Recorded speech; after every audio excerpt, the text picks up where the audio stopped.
Kita ini tertipu oleh diri kita sendiri. Kita memang betul-betul harus betul-betul bisa melihat 1 kali 24 jam Allah itu maha nyata.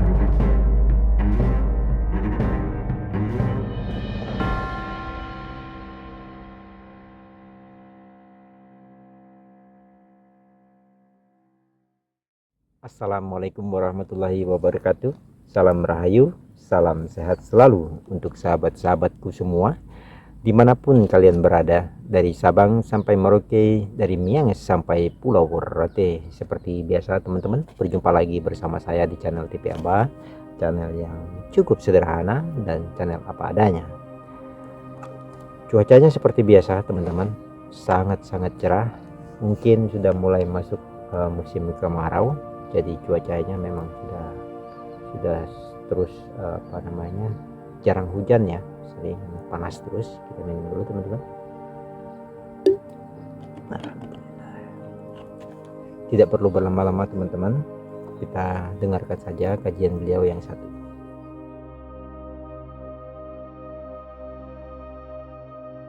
Wa man kana Allahu 'indahu, barang siapa yang Allah bersamanya, barang siapa orang yang telah mampu bersama Allah, selalu bersimpuh di hadapan Allah, fahuwa a'zamu min alfi muta'in, dia adalah lebih agung daripada 1000 orang yang taat.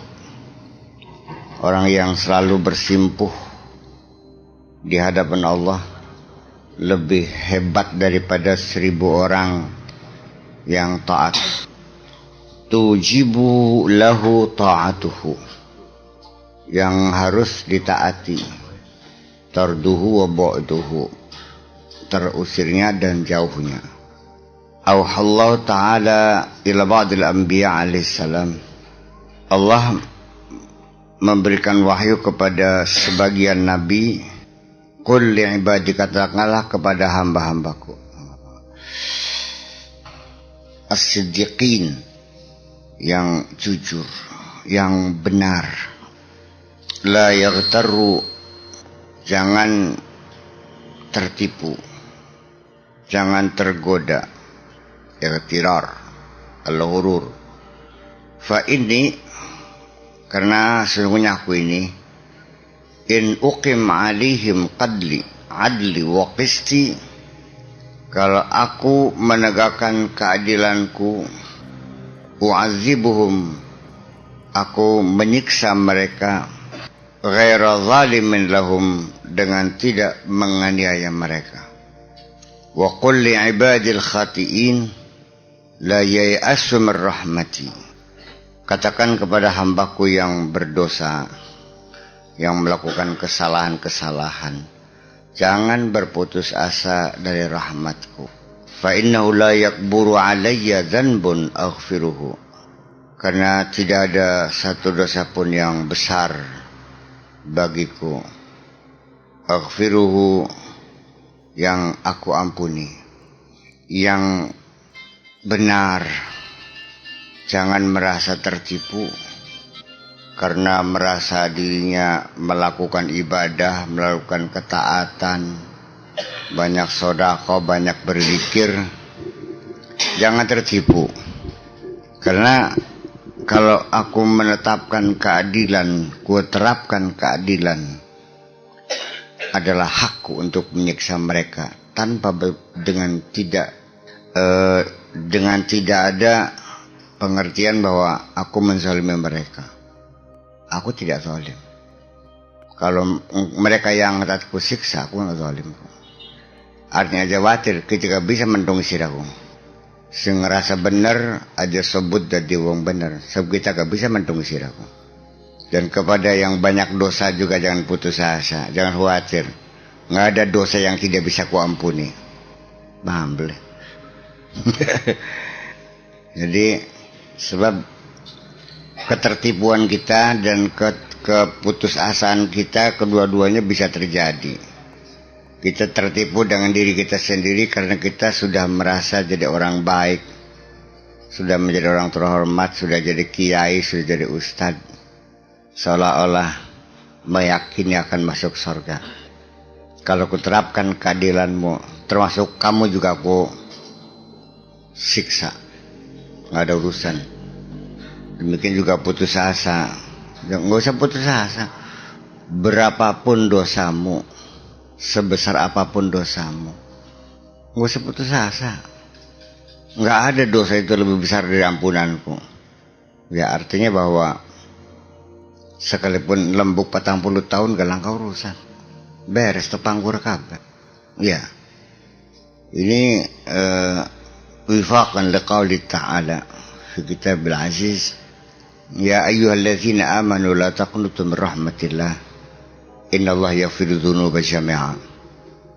Jangan putus asa dari rahmat Allah, sesungguhnya Allah mengampuni segala dosa.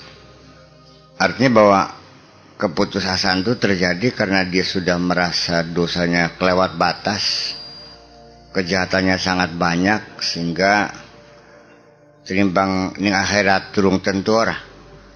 Ya sisan pe senang-senang ning dunia. Itu kan akhirnya. Mampa mumpung. Rawud mana rawud mana ya belah. Ya dipos-posakan sisan. Gitu. Demikian juga al-ikhtirar al-ghurur wal yaghtaru. Jangan sampai kita tertipu. Kita ini tertipu oleh diri kita sendiri. Jadi makanya as-siddiq dengan apa? As-siddiq dengan as-sadiq. Kalau apa namanya as-sadiq itu kamu disebut orang jujur. Kalau mulutmu tidak berbohong. Tetapi anta adalah siddiq, orang yang benar ketika hatimu tidak berbohong. Paham boleh? As-sadiq itu artinya orang yang jujur. Kapan kau jadi orang jujur itu? Ketika mulutmu tidak bohong. Tapi kapan kamu itu sebut siddiq, orang yang benar? Adalah ketika hatimu tidak pernah membual. Tuh. Jadi hatinya berbohong, tertipu. Perangsannya bener baik. Ya. Jadi artinya ya dalam hal semacam ini, dalam keadaan kita sedang melaksanakan ketaatan kepada Allah ya, kita tetap selalu minta ampun.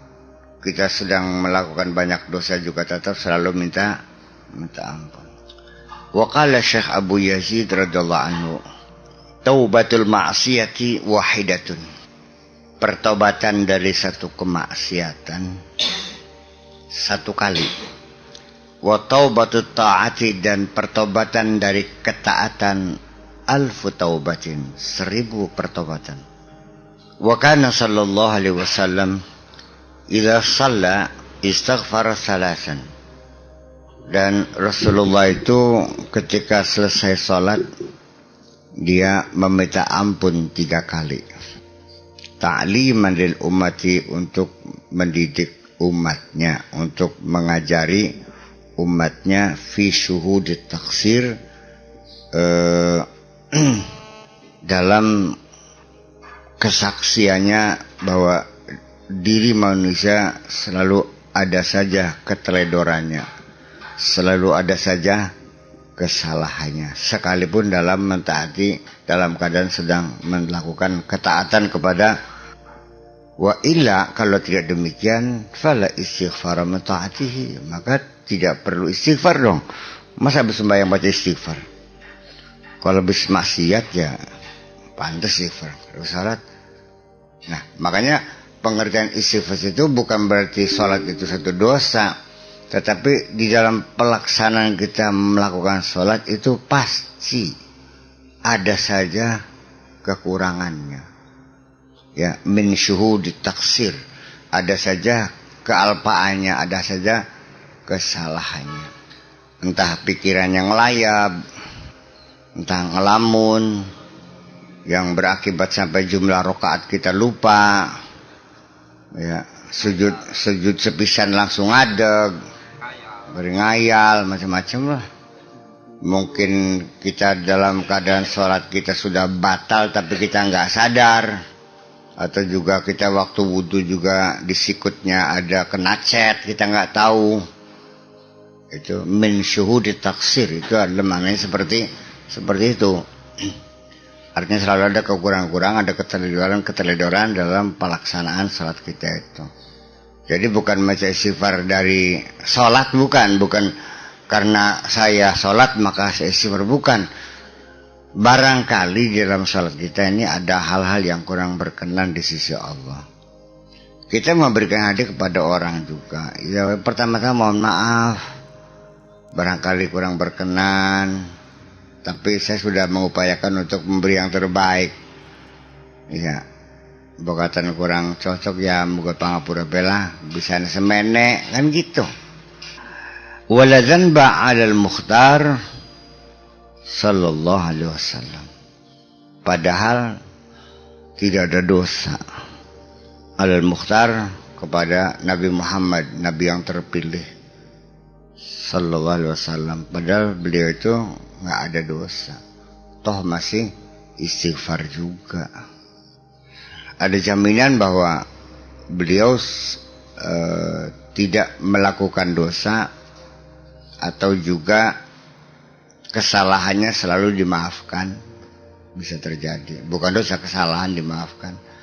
Ada jaminan bahwa Nabi tidak akan berdosa, tapi toh juga masih meminta ampun kepada Allah. Jadi artinya bahwa kerendahan hati kita ketika kita berhadapan dengan Allah. Jadi ketika kita sedang berbuat baik, janganlah kita lalu merasa sombong kepada Allah. Sepertinya kita berbuat baik kepada Allah, ketahuilah engkau tidak mungkin bisa berbuat baik kepada Allah. Kebaikan apa? Kader tangan singgawe Gusti Allah. Iya, pari sing nyulakan Gusti Allah. Emas singgawe Gusti Allah. Alam dunia kabeh oleh gawe Gusti Allah kabeh. Termasuk sirane deke Gusti Allah. Jadi siapa ngepai siapa kan?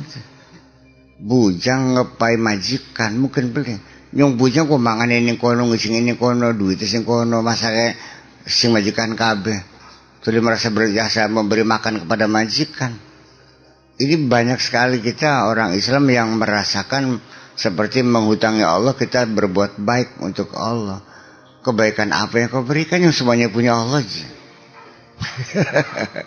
Ya sekarang begini, seorang pembantu merasa berjasa kepada majikannya.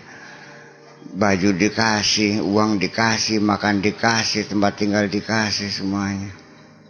Dan kalaupun dia masak juga berasa majikan sih.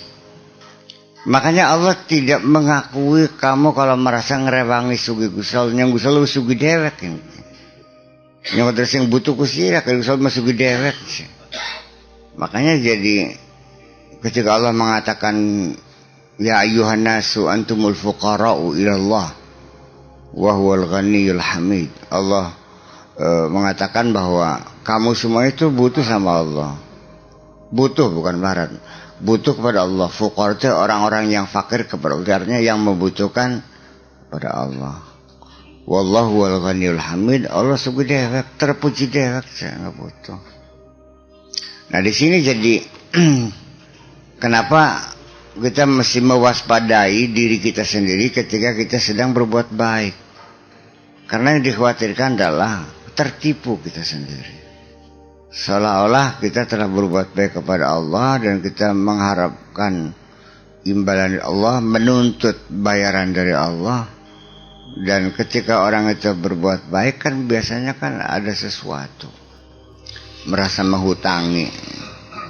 Kita saja kan kalau sudah terlalu banyak kita berbuat baik kepada seseorang, kita kan bisa ngatur. Nah, cilakanya ketika kita merasakan berbuat baik untuk Allah, bayangkan. Sehingga akhirnya pantas ya selama ini kita selalu ngatur Gusti Allah aja. Makanya tolong Gusti Allahku, jangan kau posisikan sebagai kurir yang bisa kau suruh untuk melakukan apa saja yang kau minta. Ya bakal jalan ke majikan, bakal kurir kan di kongkon orang. Iya, kari pengertiannya manjaluk, tapi ning keprage ki ngatur barangnya. Terus ya kun ku tawaranku nggo sapa kan. Nyok katur taine mesti selengan-lengan. Mangan dorongnya blak masih urug. Tulis kata ngomong pasti dikabul.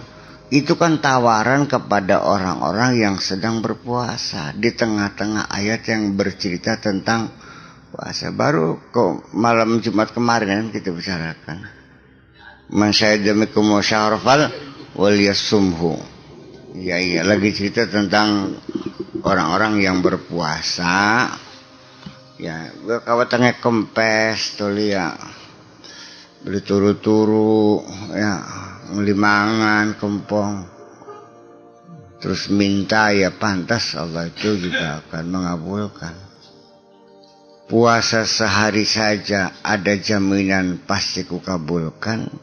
Artinya sengawit wid apa tabayyana lakum minal apa minal khatal abyati minal khatal aswadi minal fajri nembe tekang esok tekang sore belimangan baya. Allah sudah memberikan komitmen ud'uni astajib lakum.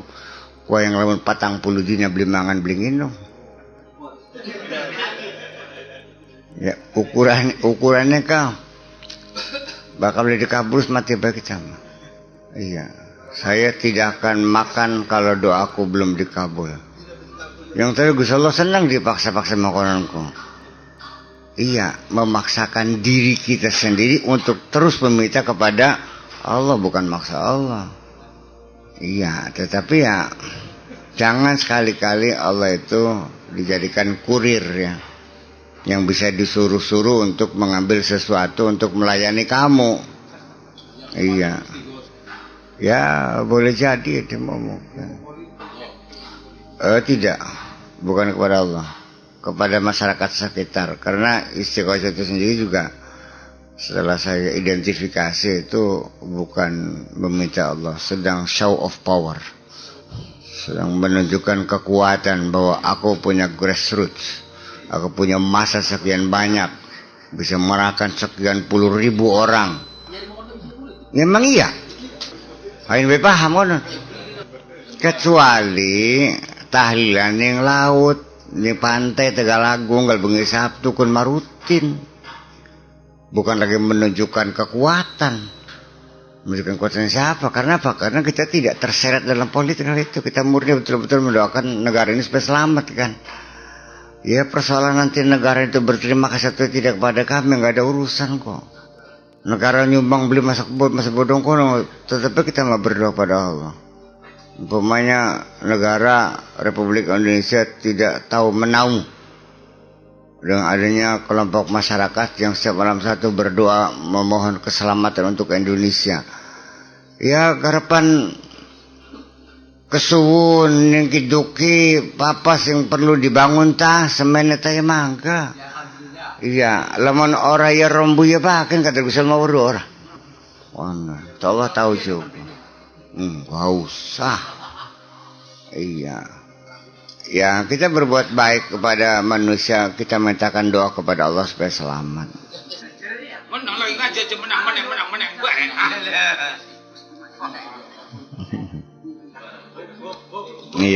Iya, ini persoalannya adalah ketika orang itu setelah berbuat baik, nyumbang masjid, ngasih makan anak yatim, bagi-bagi sembako, ini kan ada rasa bangga dalam diri kita, rasa senang. Kenapa?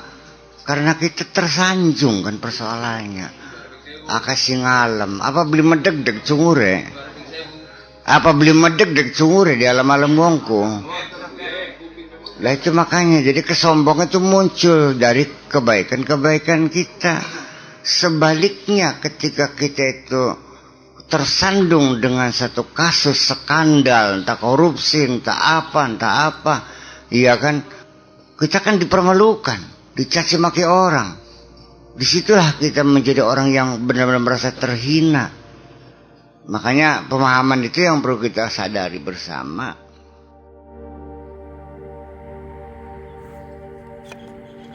Videonya seperti biasa teman-teman, singkat, tepat, dan padat. Tidak ada yang perlu kita komentarin karena jabarannya, beliau menjabarkan tentang kehidupan ini sudah cukup jelas, bahwasanya kebaikan, kesombongan, dan yang saya ambil di dalam pemahaman saya, dalam opini saya teman-teman, bahwasanya terkadang memang kita tidak merasakan bahwasanya Tuhan itu sesungguhnya Tuhan itu maha memperhatikan kita. Nah, terkadang memang ya susah juga ya teman-teman, karena memang tidak terlihat, tidak nampak. Andaikan istilahnya, gambarannya ya seperti raja lah dengan rakyatnya, kan kelihatan rajanya, jadi betul-betul bisa patuh kepada rajanya. Nah, sebenarnya tidak ada bedanya hal seperti itu, bahwasanya kita memang betul-betul harus betul-betul bisa melihat 1 kali 24 jam Allah itu maha nyata, sama sebenarnya seperti itu. Karena kenapa? Kalau kita merasa tidak ada yang memperhatikan atau tidak ada raja tadi, seperti raja tadi kita tidak punya raja, maka ya kita akan ya merajalela, jatuhnya merajalela dengan kesombongannya, karena sesuatu itu tidak terlihat, tidak nyata, tidak terlihat, padahal sebenarnya sangat nyata. Makanya di situ saya pernah berbicara sama teman-teman bahwasanya kita butuhnya satu metode yang namanya peleburan diri, karena dengan peleburan diri salah satu dampaknya adalah menyatakan bahwasanya Tuhan itu maha ada, walaupun di dalam maha gaibnya dia ataupun di dalam maha nyatanya dia. Jadi kita seperti kita hidup di dalam kerajaan, bahwasanya memang betul-betul sudah ada rajanya, jadi kita betul-betul terjaga, terlihat, nyata. Nah, tapi kan yang terjadi kan ya karena namanya manusia ya memang tidak sama ya teman-teman. Tapi ya mudah-mudahan bahwasanya Allah itu, kita bisa menerapkan bahwasanya Allah itu sebenarnya maha memperhatikan kita, benar-benar maha memperhatikan kita. Hanya saja tinggal bagaimana kitanya, apakah kitanya buta dan tuli atau tidak. Nah, kalaupun kita seandainya kita merasakan saya tidak merasakan diperhatikan oleh Allah, ya maka leburlah diri kita agar terjadi perubahan di dalam hati nurani kita, sehingga hati nurani kita itu bisa berfungsi, sehingga betul-betul yang kita lihat itu adalah yang maha kuasa di dalam warna-warni kehidupan ini, sehingga dia maha nyata dan dia maha gaib adanya. Tidak banyak yang perlu dikomentarin, karena memang poin utama yang saya lihat kita di sini di ceramah beliau yang satu ini, kita itu harus betul-betul menyatakan bahwasanya yang maha kuasa itu maha melihat. Nah, menyatakan bahwasanya yang maha kuasa maha melihat itu ya sebenarnya butuh satu metodenya, yaitu peleburan diri. Dan beliau gambarkan dengan bahasa-bahasa kehidupan seperti itu kan seperti biasa, tapi sebenarnya bila mana kita tarik ke dalam itu kan luar biasa. Orang bisa sombong, orang bisa merajalela dengan kesombongannya, karena ia tidak merasa ada Tuhan di hadapannya bahasanya. Nah, makanya dia merasa sombong karena tidak merasa diperhatikan dan memang tidak merasa ada Tuhan gitu. Yang merasa ya ada dirinya sebagai manusiawi. Nah, mereka berbuat kebaikan pun untuk memperbudak orang lain. Nah, mereka mereka tidak merasa ada Tuhan. Nah, itu yang saya tangkap, poin yang paling intinya di yang beliau ceramah tadi ya teman-teman. Kita sudah di penghujung acara. Bila mana ada salah kata dan ucapan serta perbuatan saya yang tidak berkenan di hati sahabat-sahabat semua, maklumlah, saya namanya manusia biasa, dan saya mohon maaf lahir dan batin. Saya pamit undur diri. Wassalamualaikum warahmatullahi wabarakatuh.